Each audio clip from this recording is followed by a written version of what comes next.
unlock your world one word at a time, because language isn't just about learning, it's about living.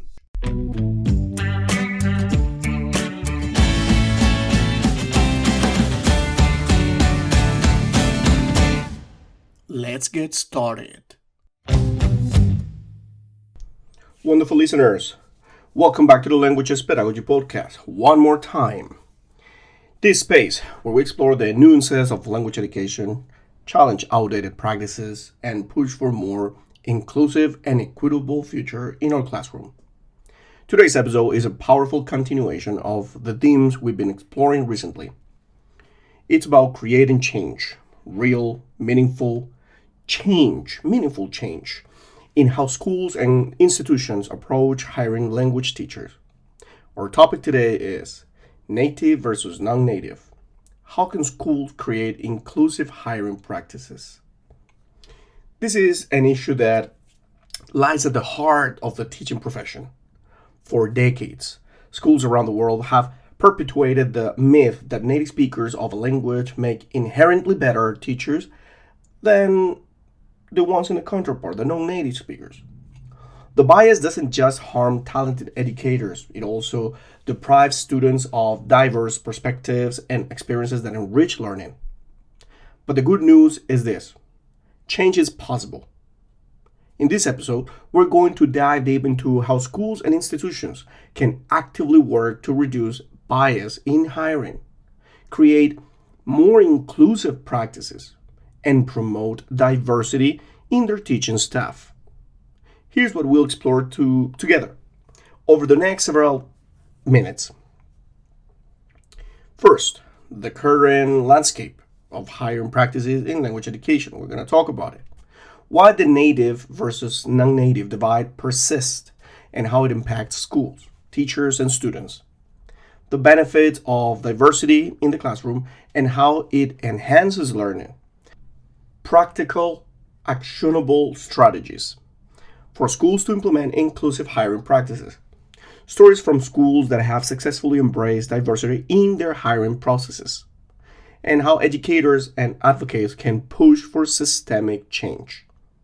This episode isn't just for administrators, it's for everyone who believes that fairness, equity, and diversity are essential to a thriving education system.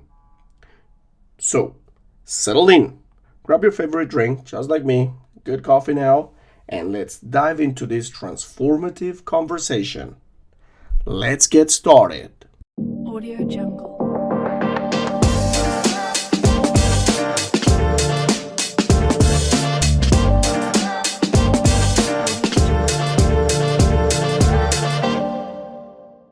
So then, let's start by examining the current landscape of hiring practices in language education. If you've ever looked at a job posting for language teachers, you've probably seen phrases like native speakers only, or applicants must be from the US, UK, Canada, Australia, or New Zealand, and neutral accent required. These statements reflect a deep-rooted bias that equates teaching ability with nationality and accent.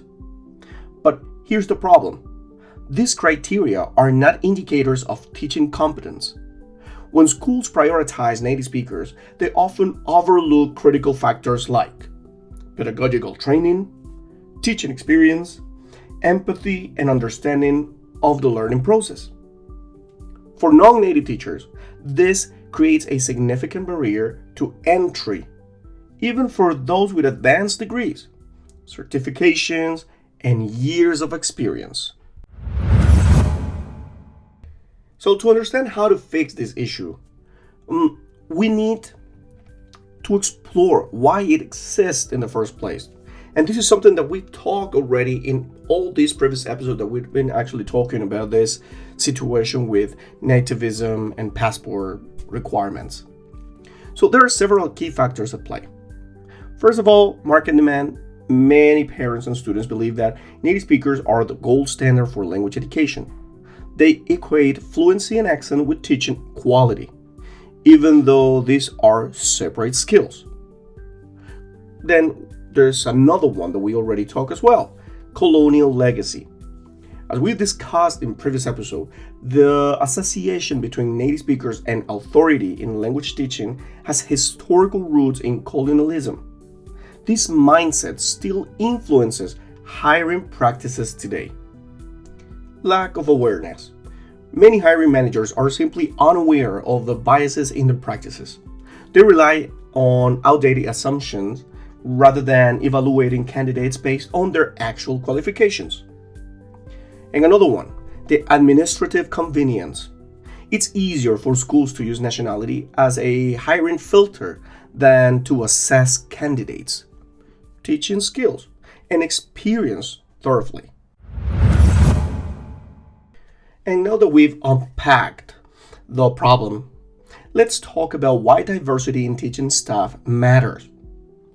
When schools embrace a mix of native and non-native teachers, they create classrooms that are, first of all, culturally rich.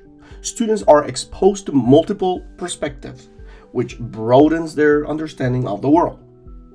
Second of all, empathetic. Non-native teachers often bring a deep understanding of the challenges language learners face because they've experienced them firsthand. And the third of all, dynamic. Diverse teaching styles and approaches create a more engaging learning environment. Research also backs this up. Studies show that students perform just as well, if not better, under the guidance of qualified non-native teachers compared to native speakers. And well, let's get down to business now with one of the stories here. I love telling my stories here from other teachers or from my students.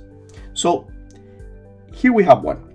One school that exemplifies the benefits of inclusive hiring is the International Language Academy of Madrid, ILAM. Made a conscious decision to evaluate candidates based solely on their qualifications, experience, and teaching philosophy, regardless of their nationality. What's the result here? A teaching staff composed of educators from over 15 different countries. Students in this place report feeling more connected to their teachers because they see them as relatable role models. The school's leadership credits their inclusive hiring practices for creating a dynamic and inspiring learning environment. So, how can other schools follow ILAM's example and create inclusive hiring practices? Let's dive deep into actionable steps. First, revise job descriptions. Remove phrases like native speakers only or must have a neutral accent. Focus on qualification, teaching, certifications, and experiences. And another one, train hiring committees. Provide training on unconscious bias to ensure hiring decisions are based on merit, not stereotypes. Encourage committees to evaluate candidates through teaching demonstrations, interviews, and references. Another one, use blind screening. During the initial application review, remove identifying information like nationality and accent to focus solely on qualifications. Celebrate diversity. Highlight the diversity of your teaching staff in marketing materials to challenge the native speakers. Narrative, of course, and showcase the value of different perspectives. Another one, incorporate student feedback. Involve students in the hiring process by asking them what qualities they value in a teacher. Their answer often prioritize communication skills, empathy, and creativity, qualities unrelated to nationality. And while schools have a critical role to play, non-native teachers can also take steps to advocate for themselves and their peers. Highlight your strengths. Emphasize your qualification, experience, and unique perspective as a non-native teacher. Build a support network. Connect with other non-native teachers to share resources, advice, and encouragement. Speak out. Challenge discriminatory practices and advocate for more inclusive policies within your institutions. Imagine a world where teaching jobs are awarded based on skill, passion, and dedication, not nationality or accent. A world where students are taught by diverse group of educators who inspire them to embrace different cultures, perspectives, and ways of thinking. This isn't just a dream. It's a goal we can achieve together by challenging outdated norms, advocating for change, and embracing diversity. We can create a language education system that's fair, inclusive, and empowering for all. And wait up a second, before we head into the final part of this episode, I just want to remind you that new episodes drop every Monday and Friday, so make sure to tune in weekly for your dose of thought-provoking conversations. Remember, you can find our show on Spotify, Apple Podcasts, and YouTube. And if you have time, you can also pay a visit to our website, MikeEnglishOnline.com, where you will find tons of resources for your daily learning or teaching. Don't forget to subscribe, rate, and follow us for more.